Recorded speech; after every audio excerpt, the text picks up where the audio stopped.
Hi guys, welcome to another lovely tutorial with Gracious Gold. So in this tutorial I'm going to be drafting a gown. It's going to have an exaggerated hips, but in this method we are going to be using the boning method to do that. The first one I posted, I made use of a collar stay, so this time around we're going to be using boning and a soft stay. So I've gone ahead to take my shoulder measurements. I plotted my armhole. So after doing that,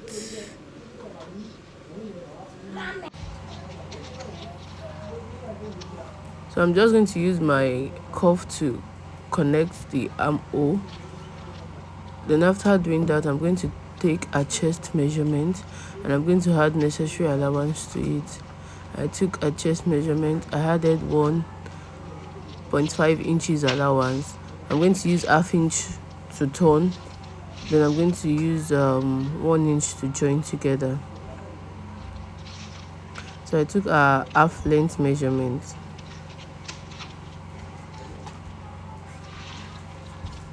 I'm going to be taking a waist measurement at that point. I'm going to add 1.5 inches to it too. So our chest line and the waist is the same measurement, 20 inches. So from there I'm going to come down by 5 inches to take the hip line. I'm going to come back by 5 inches too, because it's an exaggerated hip and we want it to be exactly on the hip. So I'm just going to take a hip measurement and I'm going to add 2 inches to it. So our hip measurement is 22 inches. I divided it by 4. So for the exaggerated effect, I'm just going to add 2 inches to it. I don't want it to be too big. I don't want it to be too big at all.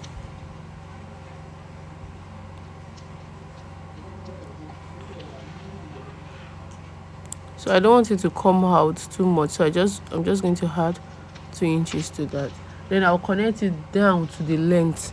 I'm not going to take it in. You can make it pencil if you want. You can remove 1 inch, 1.5 inches from what we have at the hip line. But for me, I want it straight. So I'm just going to take it down to the hem line. Whatever I have at my hip, I'm going to take at the hem line.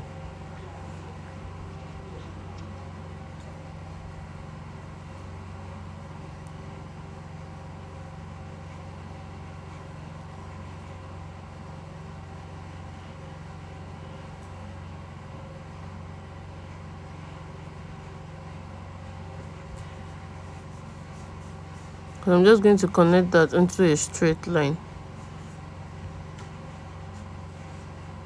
And that's it for the cutting, for the drafting. Okay, I want it to have I'm going to remove some inches from the upper length. I want it to have a strap, like a spaghetti strap. I don't want it to have, and so I came down by 2.5 inches. Then because for the front I want it to I want to give it a shape, so I'm just going to curve it like that. I came down by 3 inches at the front, then I went up by half an inch to get that curve. So that's what I just did. I went up by half an inch and I curved it down into the armhole. She's just going to have a curve like that for the front. Then for the back, I'm using just this pattern for the front and back. So for the back, that my 3 inches that I came down by, I'm just going to come down by half inches for the back, and I'm going to connect that into the armhole also. So I'm just going to use this pattern for the front and for the back. So I'm going to cut the front first before I cut the back and add zip.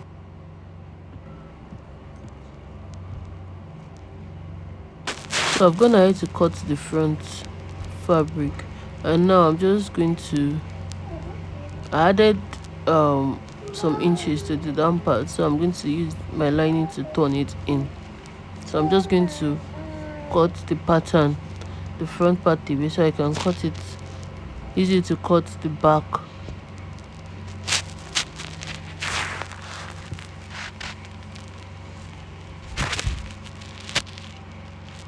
So I've gone ahead to cut the back.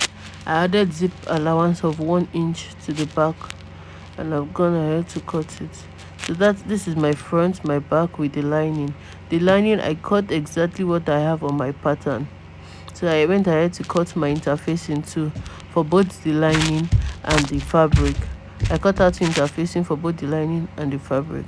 So now I'm just going to cut through from the waistline so that I can cut my soft stay from the waistline. So I'm going to be adding the soft stay from the waistline down. I'm not going to add it to the half length at all. So that's why I had to cut the half length away. So I'm just going to cut the soft stay. I'm going to have to do that for the front and for the back.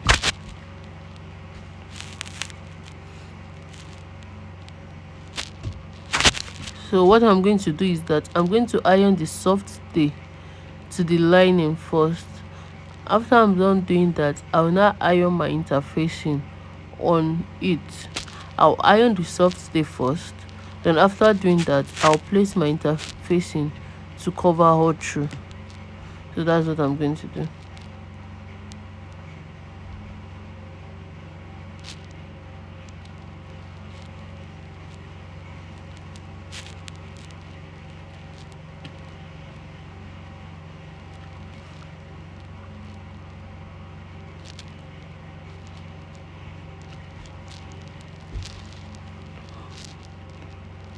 I'm gonna head to iron. I've joined my front and back with my allowance, with my sewing allowance.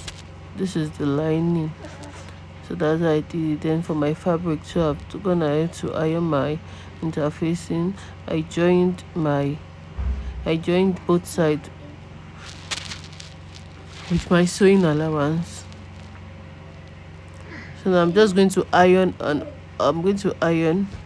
After ironing, I'm going to reduce the allowance a bit, then sew my boning. I'm going to sew my boning to the seam allowance. I'm going to sew my boning to the seam allowance. So I'll trim it down a bit. Then I'm going to sew at the front. It's for a child, and I don't want the boning to be much. I don't want the boning to be much at all, so she can be very comfortable. So I'll just do that and show you guys. So I'm gonna have to sew the boning. I later used just one for the front at the center front. I used one for the front at the center front, and I sew one on my seam allowance. And I've joined at the down part. I joined it at the down part. I use my lining to turn it.